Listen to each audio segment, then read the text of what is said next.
pessoal, sejam todas e todos muito bem-vindos a mais uma aula da nossa disciplina Direito Penal 3. Estamos aqui no campus Caicó da UFRN, nas dependências do nosso curso de Direito, ministrando essa aula para os alunos do quinto período do nosso curso, inscritos na disciplina Direito Penal 3. Essa aula está sendo transmitida pela rede social Facebook através de uma live. Vamos torcer para que a conexão nos permita dar continuidade à transmissão ao vivo da referida aula, da aula de hoje, dia 3 de julho de 2018, onde trataremos de mais 2 crimes contra o patrimônio, a saber, os delitos de usurpação e dano.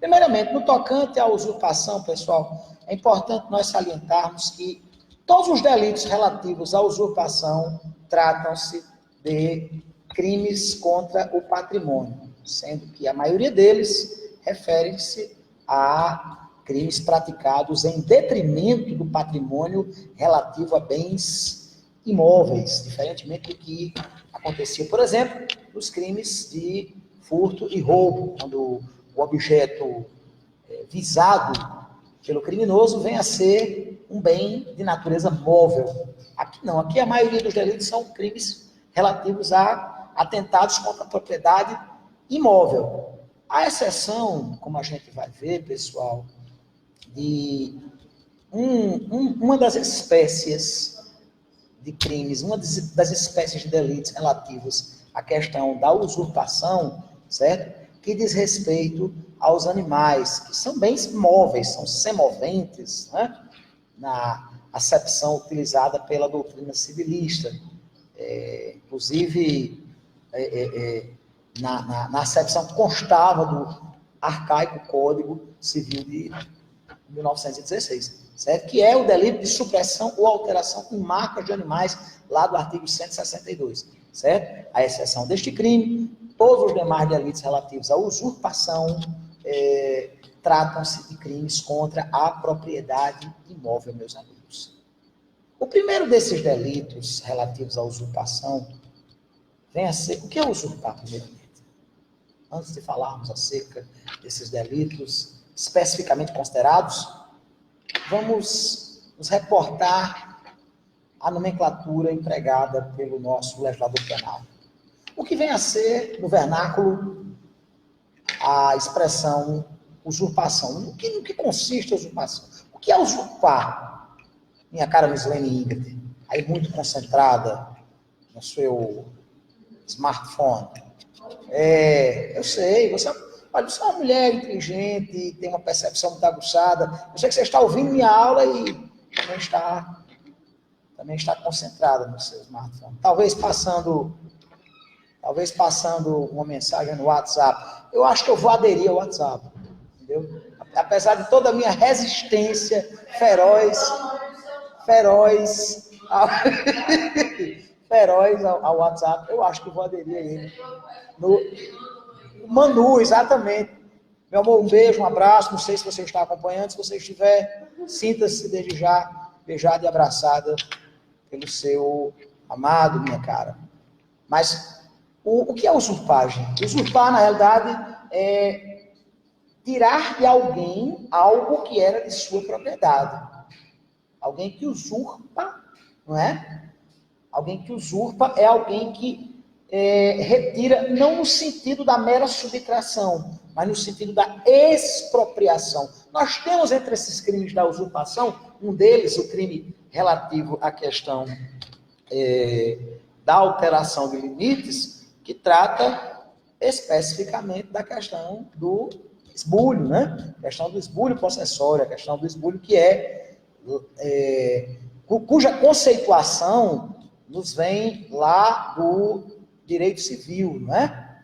Mas vejam bem vocês, o que é usurpar? É retirar a propriedade de alguém indevidamente, certo?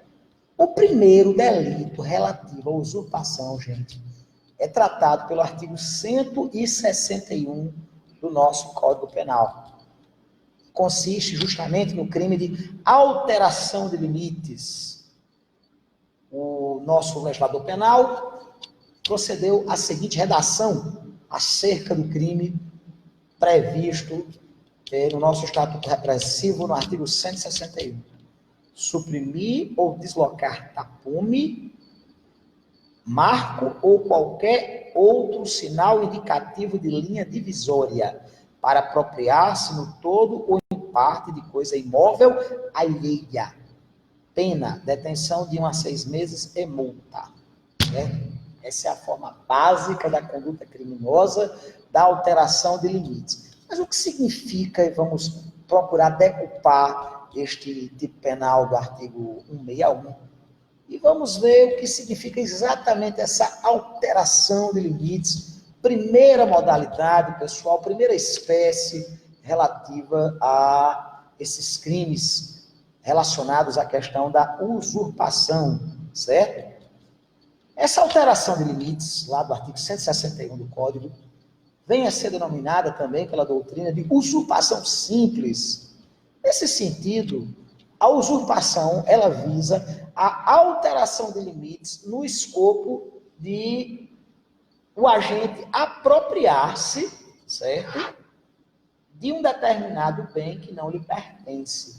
A usurpação praticada nesta forma simples, lá do artigo 161, lá da alteração de limites, é a conduta, pessoal, praticada pelo agente criminoso que dolosamente transfere a cerca do seu sítio, da sua propriedade rural, para um limite além daquele que cartograficamente lhe pertence, aquele que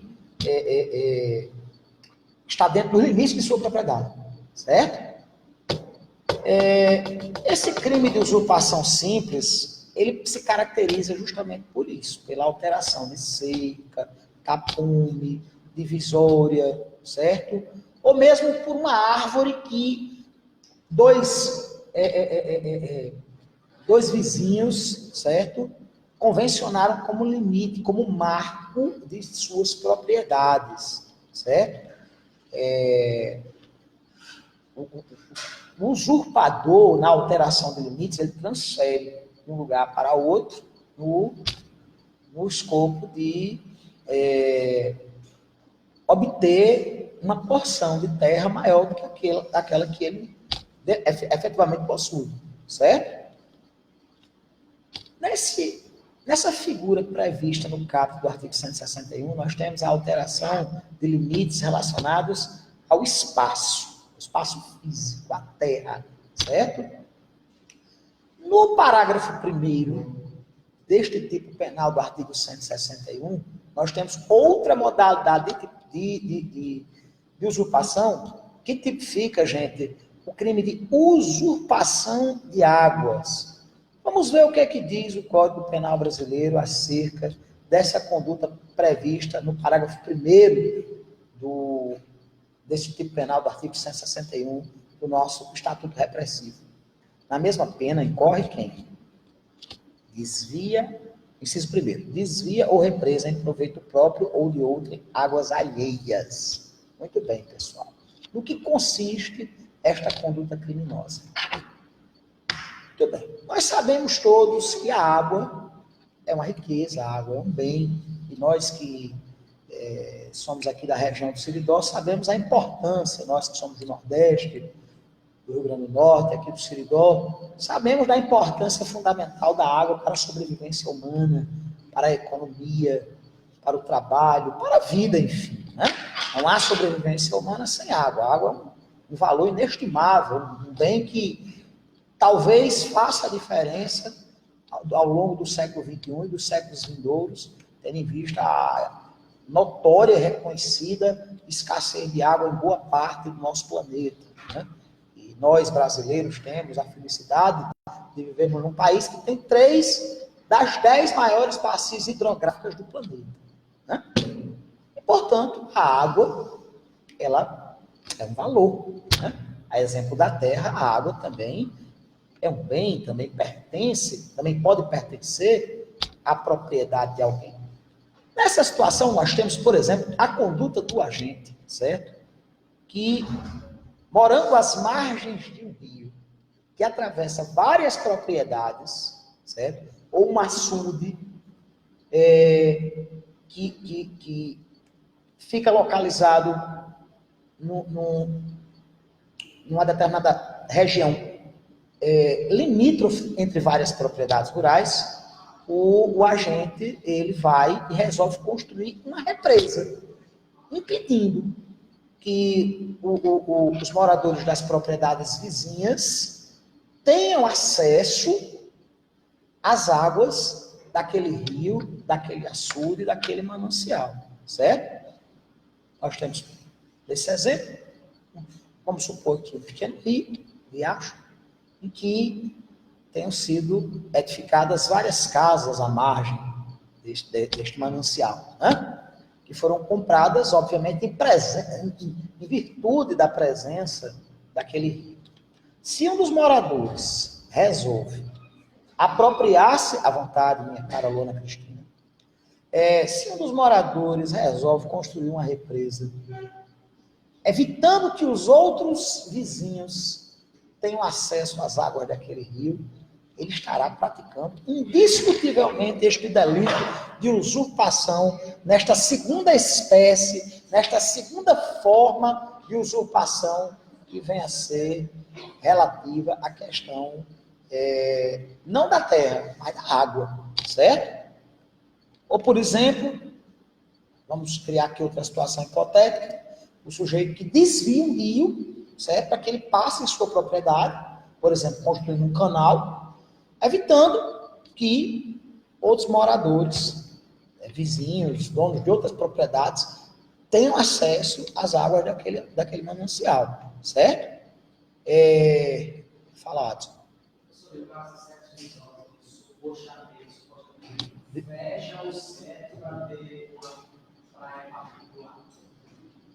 Certo. As águas oceânicas, certo? Elas são de propriedade da União, certo? Elas são as águas costeiras que estejam localizadas dentro do mar territorial brasileiro, são de propriedade da União Federal, certo? Elas não podem jamais ser privatizadas em prol de empreendimento, de condomínio, de resort, certo? Tendo em vista que serem uma propriedade pública. Aqui, como?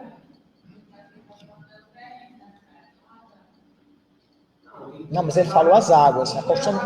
A construção de uma praia, cercar para ter uma praia particular. Aí, na realidade, nós temos um crime de usurpação, certo? Por quê? Primeiramente, pela questão da observância ao princípio da legalidade, certo? O que é que diz o inciso primeiro? Desvia ou represa em proveito próprio ou de outrem águas alheias. Aqui nós estamos nos referindo à propriedade privada, certo? O agente que privatiza uma praia, na realidade, ele incorre em um ilícito em desfavor do próprio erário, né? Da própria fazenda pública. Ou seja, não incorreria aqui nessa questão da usurpação de águas, não. A usurpação de águas refere-se a o represamento ou desvio de um determinado manancial em proveito próprio, sendo que essa propriedade tem que ser, obviamente, uma propriedade privada, certo? Qual é a diferença entre a figura prevista no caput do 161 e nesse inciso primeiro? Enquanto que no caput nós temos a questão dos limites de terra, no inciso primeiro nós temos a questão relativa ao proveito que, eventualmente, as pessoas podem ter em relação às águas, certo? A usurpação de águas, ela consiste no impedimento, ainda que parcial, certo? O impedimento não precisa ser total para a configuração do delito, certo? Muito bem.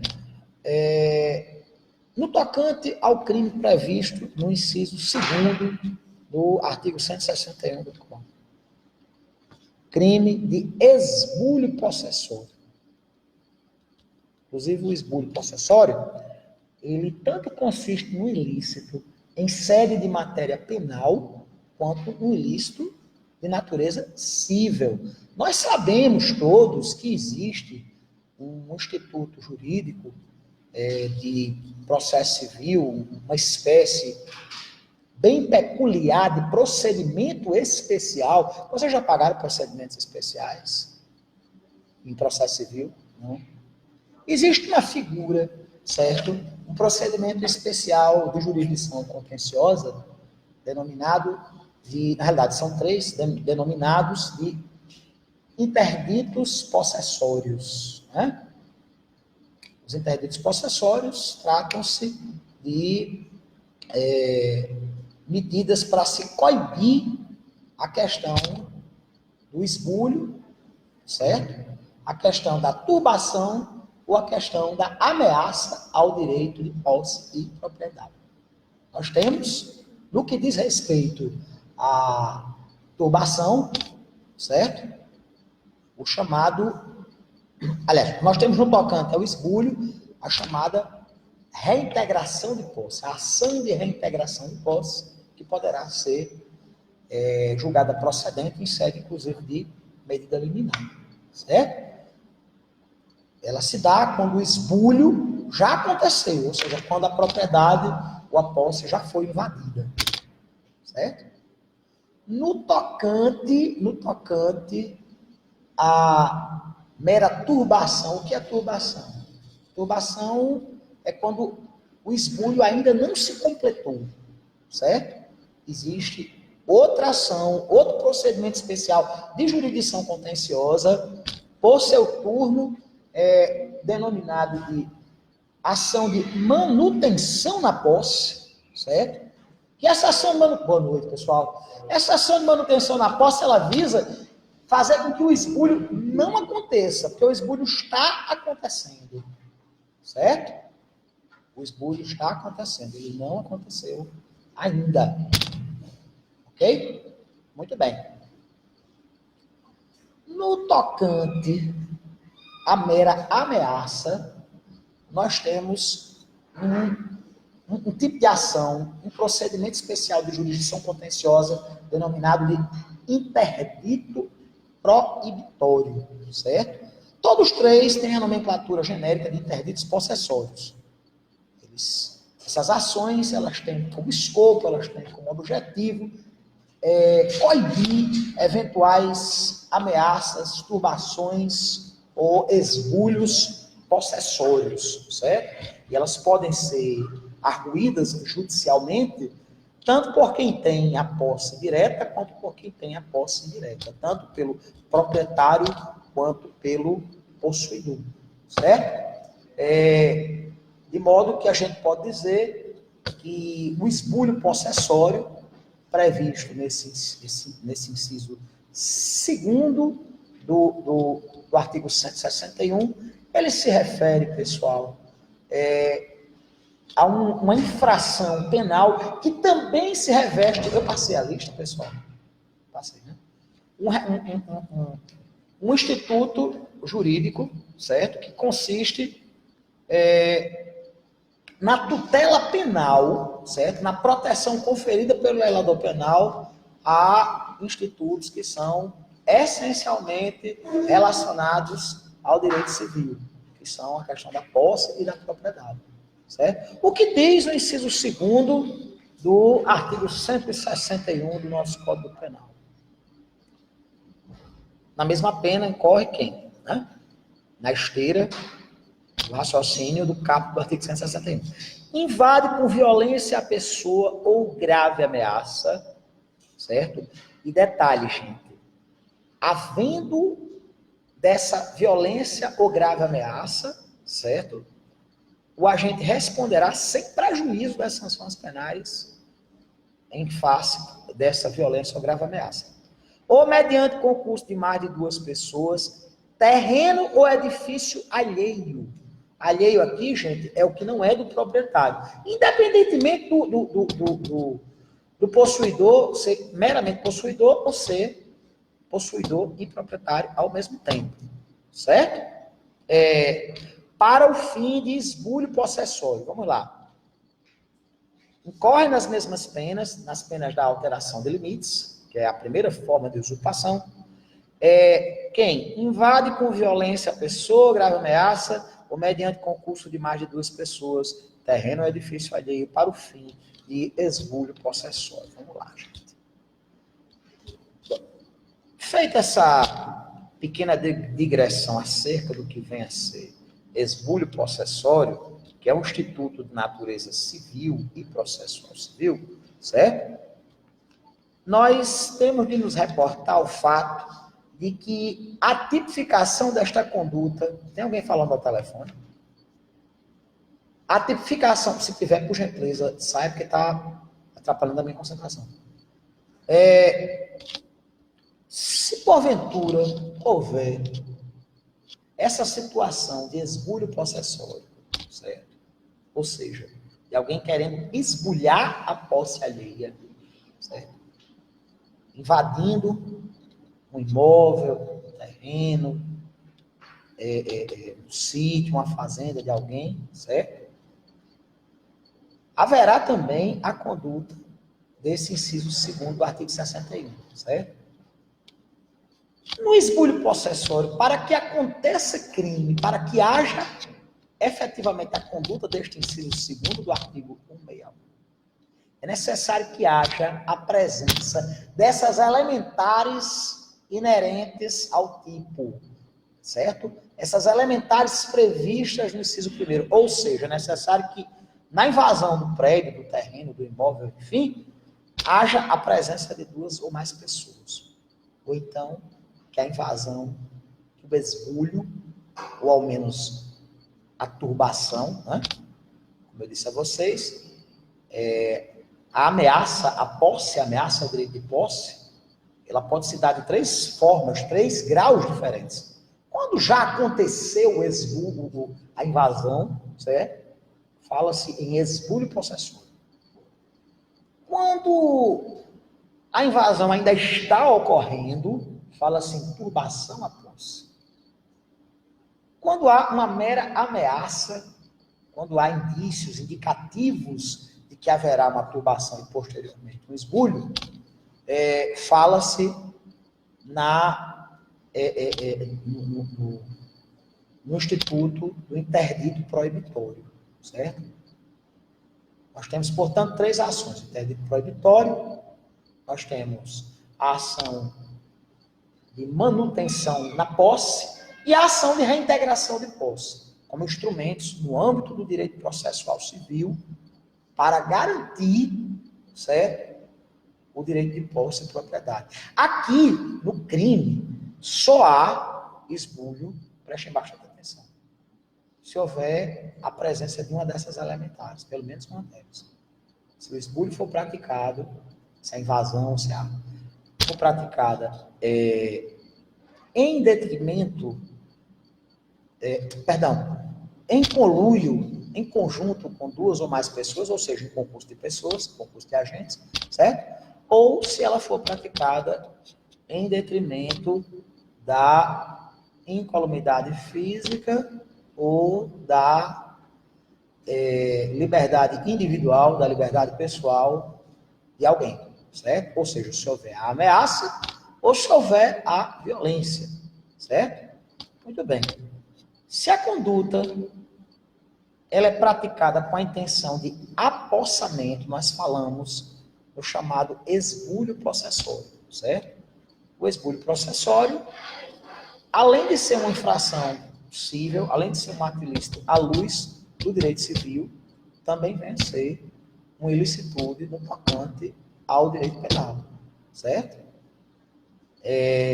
Nem todo, prestem bastante atenção, nem todo esbulho em série civil, certo, caracterizará um esbulho no âmbito penal, certo? Uma invasão pode perfeitamente se dar, não é comum, claro, mas ela pode se dar, gente, sem a existência dessas elementares do tipo, né? Do tipo penal previsto pelo inciso 2º do artigo 161, né? Ou seja, justamente a questão, pessoal, do emprego da violência ou grave ameaça ou o concurso de mais de 2 pessoas, certo? A dicção utilizada, a redação utilizada pelo legislador penal deixa dúvidas. É necessário que haja ou a presença de 2 ou mais invasores ou a invasão ter sido praticada mediante violência ou grave ameaça. Ou seja, a gente pode dizer que nem todo esbulho possessório no âmbito civil caracterizará esse crime de esbulho possessório previsto aqui no inciso 2º do artigo 161 do Código Penal brasileiro. Certo? É necessário que haja, a bem do princípio da legalidade, a presença de uma dessas 2 elementares. Certo? Agora, se o ato resultar, isso é importante, gente, em violência, o ato de violência resultar em lesão corporal leve, certo? O sujeito responderá pelo crime de usurpação mais o delito de lesão corporal. Perdão, se resultar lesão corporal leve, certo? Ele responderá pelo crime de usurpação. Mas se resultar lesão corporal grave ou gravíssima, ele responderá em concurso material de delitos pela usurpação e pela lesão corporal praticada em desfavor da incolumidade física de eventuais vítimas, certo? E se resultar em homicídio, ele responderá pela usurpação e pelo homicídio, certo? Ou seja, o esbulho possessório, certo? Ele tem como objeto jurídico a questão da proteção ao patrimônio dos bens imóveis, mas eventualmente, se da lesão corporal advirem outras consequências, o agente poderá responder, certo? Por ambos os delitos, certo? No tocante ao sujeito ativo, gente, no tocante ao sujeito ativo, qualquer pessoa poderá, desde que seja dono de um imóvel vizinho, certo? Ou um imóvel eventualmente ocupado, certo? E o sujeito passivo, e o sujeito ativo será o invasor, aquele que venha a praticar o esbulho possessório, certo? Nós temos aqui, pessoal, é interessante, aqui no parágrafo 2º e no parágrafo 3º do Código, nós temos especificando essa questão. Se o agente usa de violência, incorre também na pena a esta combinada, ou seja, se porventura a violência resultar de outras consequências, ele responderá, independentemente da questão do esbulho, certo? Pela consequência do ato violento por ele praticado, certo? Muito bem. Aqui no parágrafo 3º, há uma especificidade inerente a este delito, certo?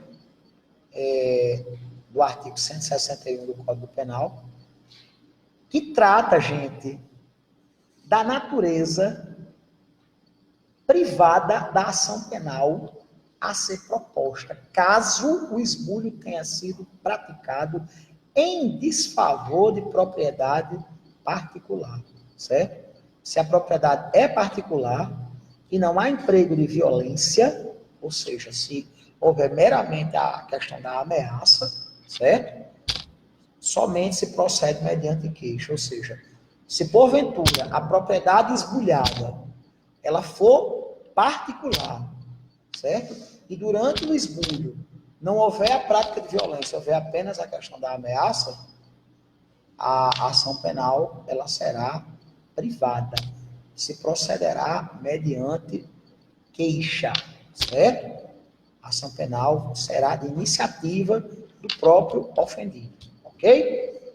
Pessoal, mas o artigo 162 do Código Penal brasileiro, ele trata da terceira e derradeira modalidade, a terceira e última espécie deste crime de usurpação.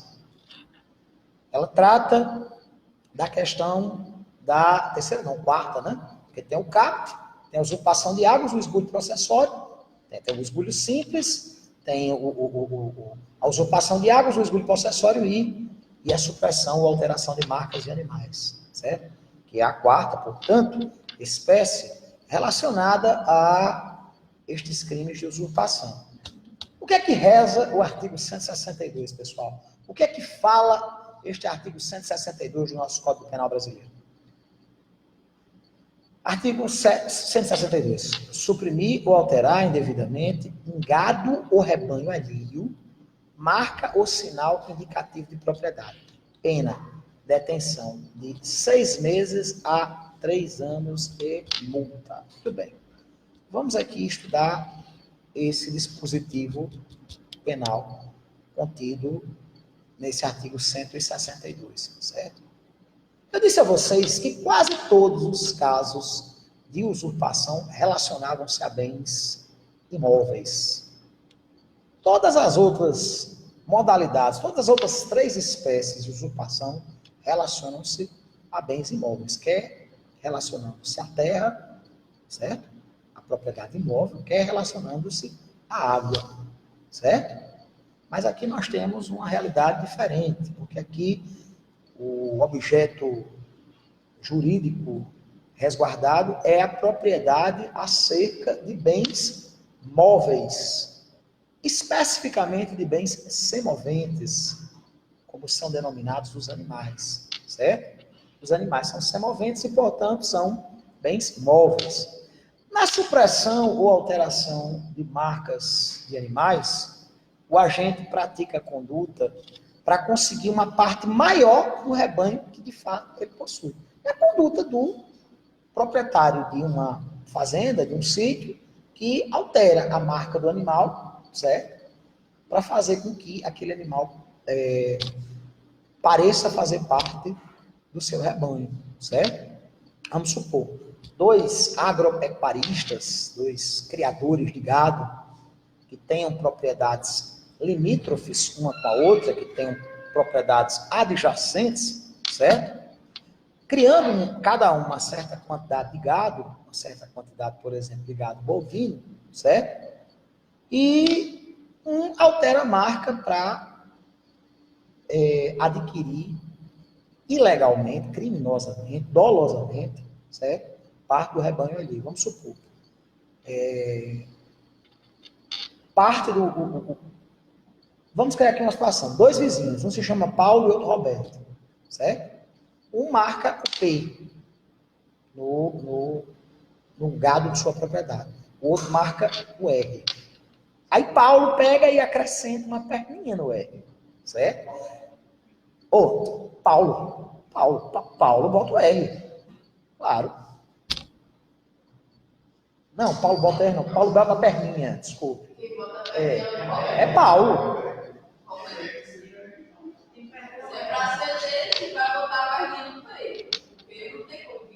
Sim, claro, lógico, desculpa.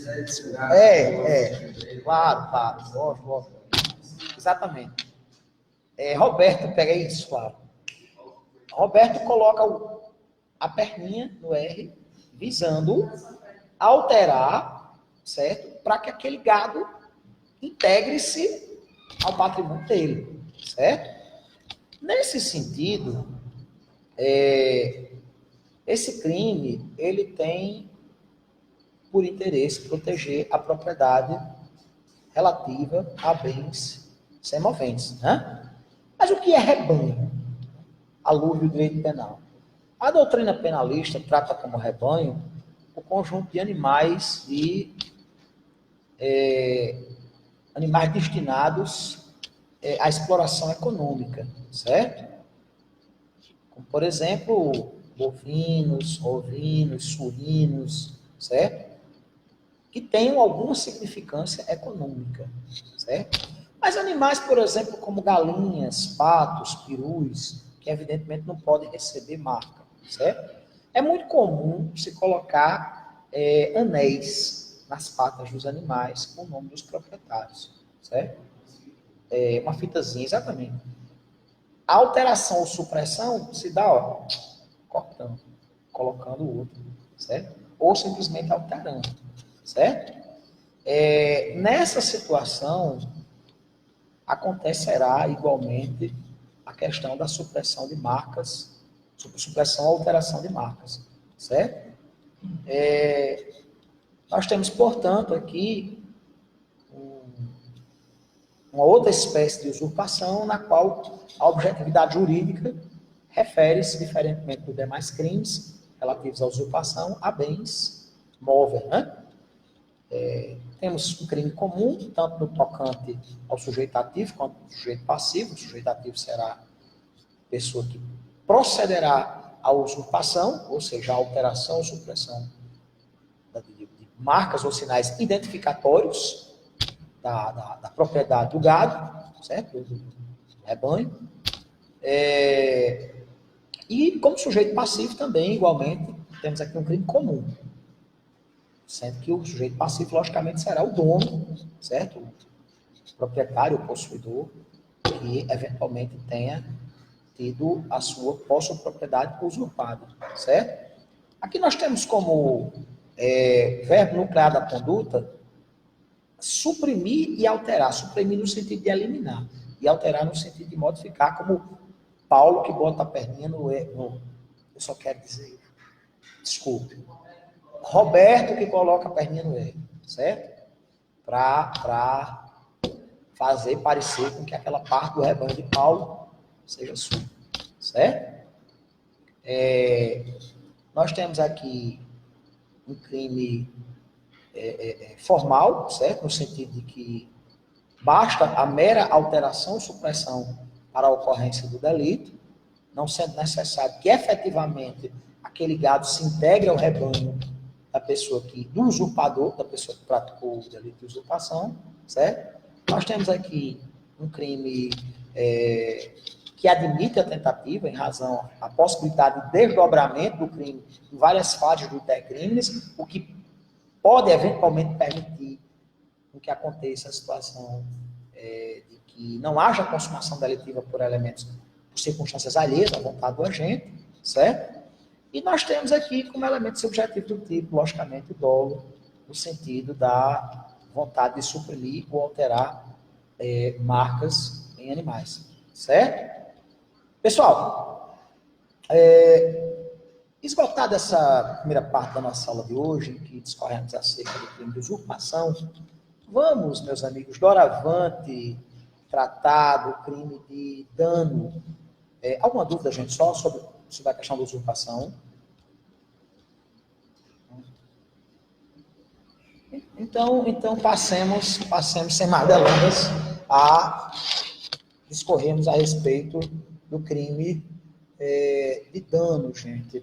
Aqui nós temos um delito em que, diferentemente dos crimes que a gente vem estudando, relativos ao direito de propriedade, relativos ao patrimônio, nós temos aqui um ilícito em que não há o interesse por parte do agente de se assenhorar da coisa, certo?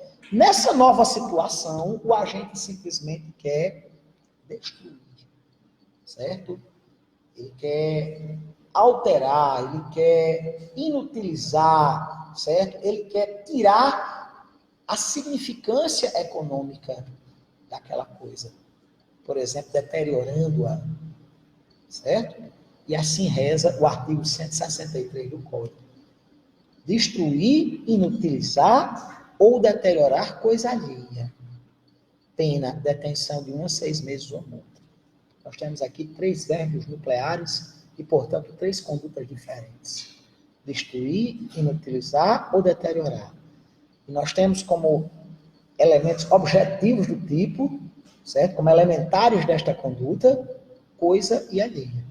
Ou seja, a exemplo do que acontece com os demais crimes contra a propriedade, o delito vislumbra a possibilidade de se praticar um crime em desfavor da propriedade ou da posse que não pertença efetivamente ao autor do ilícito, né?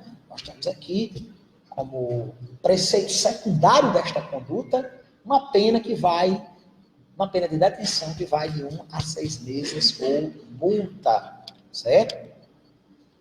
O parágrafo único, o retromencionado artigo 163 do Código Penal Brasileiro, trata, vejam bem, meus amigos, de algumas circunstâncias qualificadoras do ilícito, certo? Se o crime é cometido com violência à pessoa ou grave ameaça, com emprego de substância inflamável ou explosiva, se o fato não constitui crime mais grave, como, por exemplo, o crime de incêndio ou o crime de explosão.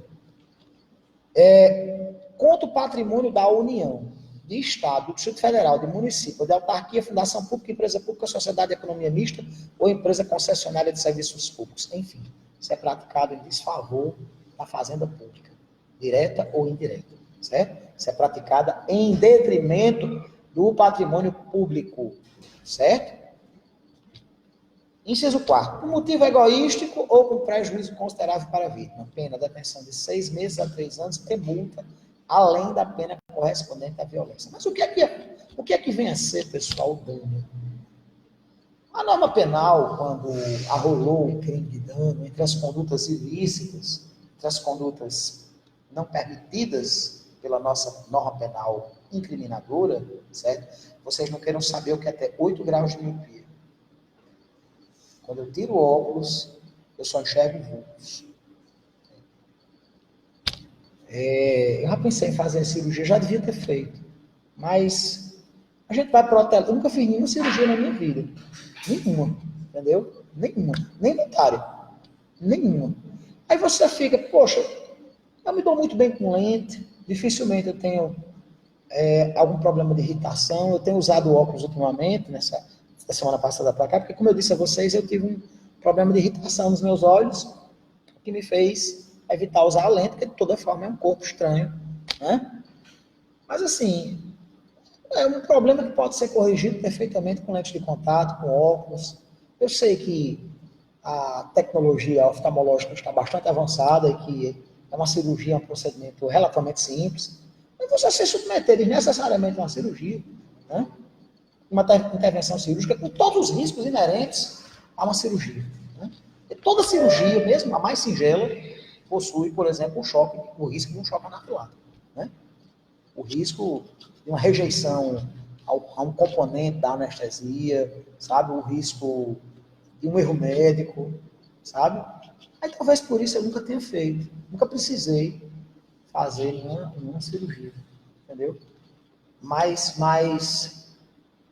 assim, eu sem óculos eu não consigo fazer muita coisa não, entendeu? Tirei os óculos para limpar e vi apenas os vultos das senhoras e dos senhores.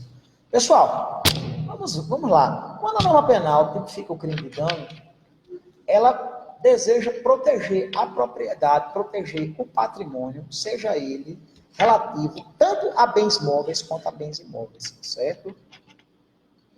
A doutrina, ela faz, utilizando-se da redação do caput desse artigo 163, a diferenciação entre destruição, inutilização e deterioração. O que é destruir?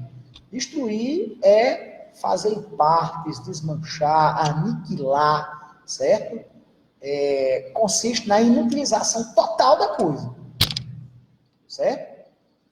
Inutilizar, na realidade, certo? Seria a inutilização parcial. Seria tornar a coisa não apta à finalidade a qual ela foi dotada, certo? Tornar a coisa imprópria, imprestável, certo? E deteriorar. Deteriorar significa estragar. Estragando a coisa, deteriorando a coisa e privando-a portanto, do seu proveito econômico, da sua finalidade econômica, fazendo com que o agente acabe privando a vítima do seu patrimônio, de sua propriedade, certo? Parte da doutrina, por exemplo, Magalhães Noronha e César Bittencourt, usam a expressão fazer desaparecer, certo? Esse entendimento de fazer desaparecer a coisa não é consistir o crime de dano, não é pacífico entre a doutrina, certo? Há doutrinadores, entre os quais Rogério Greco, e Kleber Maison e Fernando Capês, que eles dizem que fazer desaparecer não significa, não importa no crime de dano, certo? Tendo em vista que o crime de dano tem esses 3 verbos nucleares bem distintos. Assim, por exemplo, o cidadão que furtasse algo pertencente ao patrimônio de alguém e jogasse no rio, por exemplo, ele não cometeria o crime de dano, mas sim o crime de furto, certo? Alguém que pega algo e elimina essa coisa, por exemplo, jogando no rio ou jogando numa churrasqueira, por exemplo, numa forrageira, certo? Fazendo desaparecer, não responderia, segundo essa parte da doutrina, por crime de dano, mas sim por crime de furto, certo? Na realidade, esse entendimento ele não é majoritário, certo? O entendimento majoritário é que a coisa ela tem que ser efetivamente alterada na sua substância, certo? Se você subtrai algo e não destrói, o delito que você pratica é o crime de furto, certo? Tendo em vista que não houve a configuração, como? É esse o entendimento de parte da doutrina, certo? Que você fazer desaparecer também seria o crime de dano, certo? Uns entendem que fazer desaparecer, e esse é o entendimento majoritário, viu? Que fazer desaparecer é crime de dano, certo? Se a pessoa incinerar algo, jogar dentro do rio, certo? Evidentemente, apesar de não haver a presença de um desses 3 verbos nucleares da conduta, logicamente que a coisa foi perdida, certo? Havendo, evidentemente, pelo menos no meu entendimento, sabe? Essa pertinência do fazer desaparecer com o crime de dano, ok? Gente, no tocante à jurisprudência, encontram-se decisões nesses 2 sentidos, certo? Mas a jurisprudência majoritária indica que fazer desaparecer também importa em destruir, certo? Também importa no sentido da prática deste crime de dano, certo? Vamos exemplificar aqui algumas situações fáticas que possam esclarecer a essência deste crime de dano. Você tem um relógio, por exemplo, e alguém pega um martelo e despedaça o relógio. Evidentemente que aquela coisa, ela perdeu inteiramente a sua significância econômica, a sua essência material, certo? Você fazer em pedaços, você tirar, por exemplo, os ponteiros ou as engrenagens do relógio. Obviamente você irá fazer com que a coisa seja destruída, certo? E no tocante, gente, a questão da inutilização. O que é inutilizar? É tornar a coisa imprópria, certo?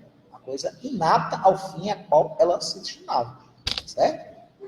E no tocante à deterioração. No tocante à deterioração, nós teríamos a questão da perda no sentido do estrago da coisa, certo? Tornando-a igualmente inapta àquela finalidade a qual ela se destinava, certo? Nós temos aqui uma dúvida muito grande, gente, no que diz respeito a essa disposição consistente no parágrafo único, porque existe uma divergência doutrinária a respeito de se realmente essa forma qualificada do crime, do artigo 163, do crime de dano, importaria uma causa de aumento de pena, uma causa especial de aumento de pena, ou uma qualificadora, certo? Mas vejam só vocês. nós temos uma nova pena. Então, logicamente, haverá, não é, a presença de uma qualificadora, certo? A doutrina, entretanto, pelo menos parte dela, refere-se a essas 5 circunstâncias como hipótese de dano majorado, certo? Entretanto, a doutrina majoritária não compreende como dano majorado, porque não seria uma majorante, e sim uma qualificadora. A majorante seria uma mera causa de aumento de pena. Aqui não, aqui se cria um preceito secundário novo, diferente, certo? A exemplo do que acontece no furto qualificado, certo? Dano majorado é, por exemplo, aquelas situações equivocadamente ditas por alguns de roubo qualificado. Roubo qualificado é só o roubo do parágrafo 1º, 2º e 3º do artigo 157, certo? Aliás, os parágrafos 2º e 3º do artigo 157. Aquelas hipóteses dos incisos do parágrafo 1º do artigo 157, elas não são roubo qualificado. Elas são mesmo roubo majorado. Aqui não, aqui nós não temos causas de aumento de pena. Nós não temos aquele aumento em frações típico das causas de aumento de pena, certo? Nós temos uma nova pena, na realidade. Portanto, esses incisos do crime previsto no artigo 162, do parágrafo único do crime previsto no artigo 163, tratam-se, sim, minha gente, de dano qualificado, certo? Quando é que nós vamos ter a presença dessas qualificadoras, certo? Primeiramente, quando houver violência ou grave ameaça à pessoa, certo? É necessário que se tenha um cuidado especial ao se tratar desta primeira qualificadora para que não se haja uma confusão com o crime de roubo, certo? Por quê? No crime de roubo existe a vontade do ladrão assenhorar-se da coisa, enquanto que no crime de dano, certo? O propósito ilícito do agente vem a ser somente a vontade de destruir, inutilizar ou deteriorar a coisa, certo? Ele não tem a vontade de... Vocês estão entendendo? Não há, vejam só vocês, o dolo de obter para si ou para outrem algo que não lhe pertence. Não há não, exatamente, certo? Não há o interesse mercenário do agente. O ladrão, no crime de roubo, ele procede à inversão possessória, como o crime de furto também, né? Qual é a nota característica, qual é a nota essencial desses crimes de furto e roubo? A vontade de assenhorar-se da coisa. Existe um propósito econômico, uma perspectiva de ganho por parte do agente, certo? Ainda que seja para outra pessoa. No crime de dano, não. No crime de dano, não há essa inversão possessória, não há esse interesse de assenhoramento da coisa por parte do agente. O agente incorre, pessoal, única e exclusivamente no propósito de destruir, inutilizar ou deteriorar a coisa, certo?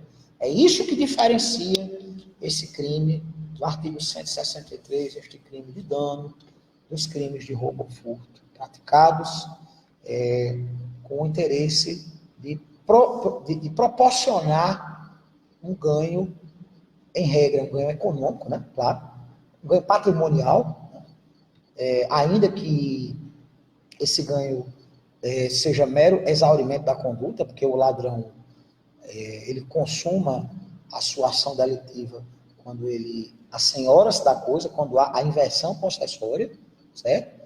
Se ele depois vai vender, se ele depois vai obter para si ou para outrem um determinado proveito, isso aí consistirá, pessoal, tão somente em exaurimento da conduta, tendo em vista que todas as fases do iter criminis já terão se procedido. Portanto, meus amigos e minhas amigas, nós teremos aí a consumação delitiva.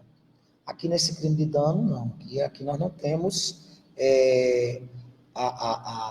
nós não temos a vontade de se apropriar, de se apoderar certo? Da coisa, objeto material do crime de dano, objeto material deste delito previsto no artigo 163. A vontade do agente aqui é só de destruir a coisa, de inutilizar, de deteriorar, certo? Muito bem. E a questão vejam só vocês, se alguém se utiliza da violência ou grave ameaça após o dano, certo? Ele vai, por exemplo, ver um celular muito bonito lá, um Galaxy 8, 9, sei lá, um iPhone 7, 8, enfim. Aí ele pega, eu nem sei se existe esses. E ele pega, destrói, certo? Pega um instrumento contundente e destrói o celular de uma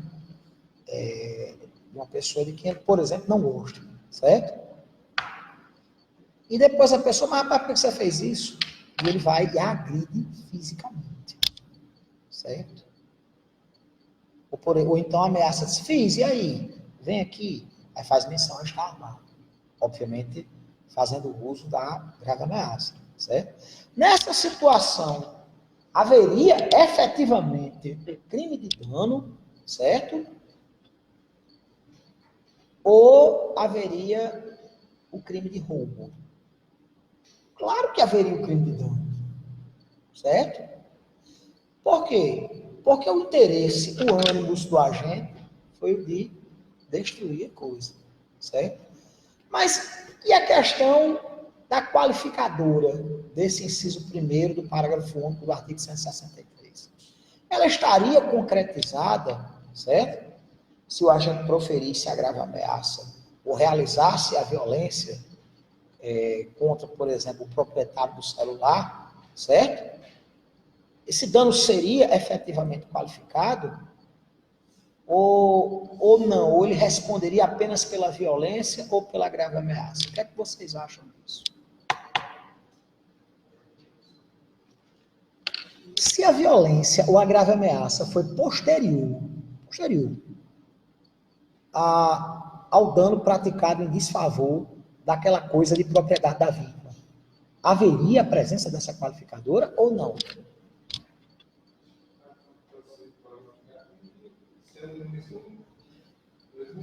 O dano tem que ser anterior, aliás, a violência ou a grave ameaça tem que ser anteriores ou pelo menos concomitantes ao dano, minha gente, certo?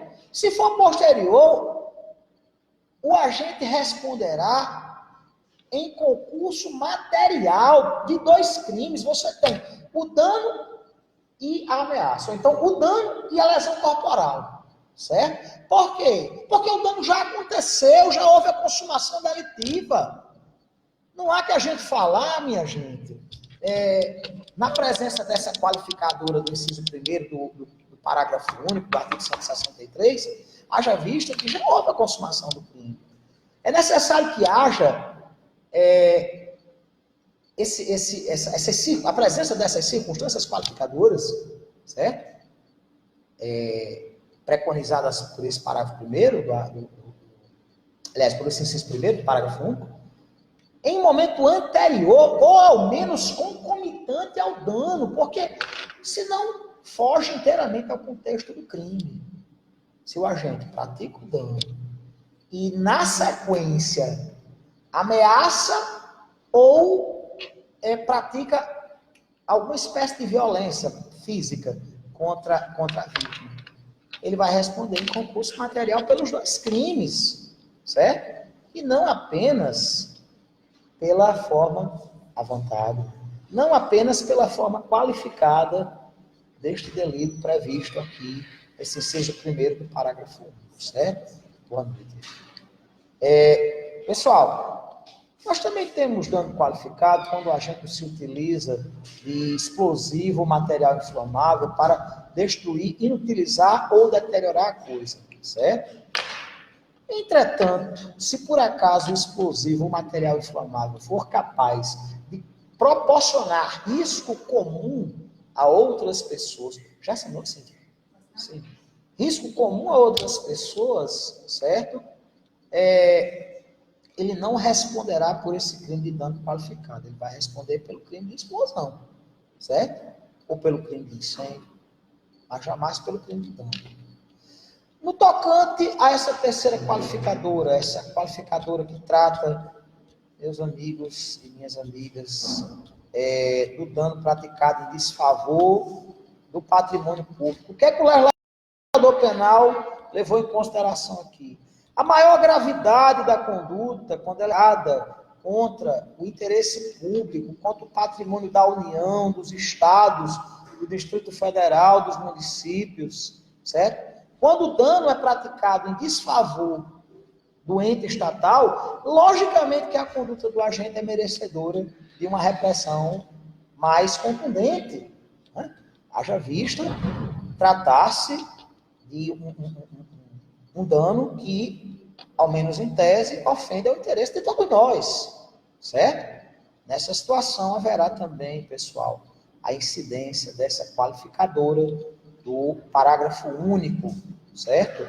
Aumentando a pena do crime para de 6 a 3 anos, 6 meses a 3 anos de detenção. Diga lá, meu nobre. Se o dano patrimônio pudesse ser feito para a consumação de outro crime, ele responde por esse dano, vai fugir do princípio da consunção, certo? Nessas situações, quando, por exemplo, o sujeito ele deseje assaltar a Caixa Econômica, por exemplo, o cidadão, membro de uma quadrilha, uma organização criminosa, uma associação criminosa que pretende roubar ou furtar valores pertencentes a uma empresa pública, como a Caixa Econômica Federal, ou os Correios, por exemplo, certo? E ele se utiliza de explosivo, certo? Recentemente, foi adicionada pela nossa norma penal incriminadora, certo? Uma qualificadora ao crime de roubo, certo? Que faz o crime de roubo e ao crime de furto também, viu? Fazendo com que, todos vocês devem lembrar, que a gente mencionou isso na aula que nós tratamos de furto e de roubo, certo? Que faz menção à utilização de substância explosiva, certo? Como a pena é muito mais alta e como a explosão foi mero meio, a destruição da coisa foi mero meio, portanto, mera elementar da conduta do crime mais grave, pelo princípio da consunção será absorvido. É a mesma coisa que o sujeito que, portando uma arma ilícita, né? O sujeito que, praticando o delito de porte ilegal de arma de fogo de uso permitido, mata alguém. A arma foi um mero instrumento da conduta. E pelo princípio da consunção, o crime mais grave absorve o crime menos grave. Certo? Havendo, portanto, pelo princípio da consunção, a absorção de um delito pelo outro. Certo? Pessoal, o inciso 4º desse parágrafo único do artigo 163 fala da situação em que o crime é praticado por motivo egoístico ou com prejuízo considerável para a vítima. Aqui nós temos duas situações diferentes, certo? Primeiramente, o que vem a ser esse motivo egoístico, né? O crime de dano, quando praticado por motivo vil, mesquinho, sabe? Em razão, por exemplo, da inveja, certo? Em razão, por exemplo, da falta da falta de empatia do agente que causa o dano, certo? Ele deverá responder por essa forma qualificada prevista nesse inciso 4º, certo? Do parágrafo único do artigo 163, certo? Do mesmo modo, certo? Esse motivo egoístico, gente, é aquele baseado no ódio, na raiva, no ciúme, sabe? baseado, por exemplo, na vontade de prejudicar alguém, certo? E, por exemplo, um sujeito que machuca um animal, vamos trazer aqui para a realidade do Nordeste, para a realidade do sertão. Sujeito que machuca um cavalo, que sabe ser um animal excepcional, com o motivo de impedir que um rival tenha a chance de vencer uma vaquejada. Entendeu? Isso é um motivo egoísta. Machuca a pata do cavalo, não, agora o cavalo não vai ter o mesmo desempenho. Entendeu? Pratica um crime de dano por motivo egoísta, e, portanto, incide essa qualificadora do inciso 4. Por último, gente, só para a gente terminar a nossa aula de hoje, o que vem a ser essa expressão prejuízo considerável à vítima? Porque o artigo, o inciso 4, do parágrafo 1 do artigo 163, fala, gente, nessa situação, na sua parte derradeira, em que haja prejuízo considerável para a vítima. O que é prejuízo considerável para a vítima? O prejuízo considerável é aquele de grande valor econômico, certo? É aquele que, assim, provocou, no contexto da vítima, certo? Um prejuízo significativo, como, por exemplo, alguém que praticou o crime de dano em razão do automóvel que a vítima utilizava para se deslocar ao seu local de trabalho, certo? Ou, por exemplo, do sujeito que pratica o crime de dano em desfavor de uma coisa que faz parte do patrimônio da vítima para fins de utilização como ferramenta de trabalho, certo? Aí nós temos um prejuízo grande, um prejuízo significativo, um prejuízo... O prejuízo de grande monta, ele tem que ser econômico. O prejuízo meramente moral, no sentido de uma coisa, ia falar sobre isso agora, de valor sentimental, certo? Ensejará uma eventual propositura de uma ação de indenização por danos morais possível, mas não a incidência dessa qualificadora, certo? Ok, pessoal?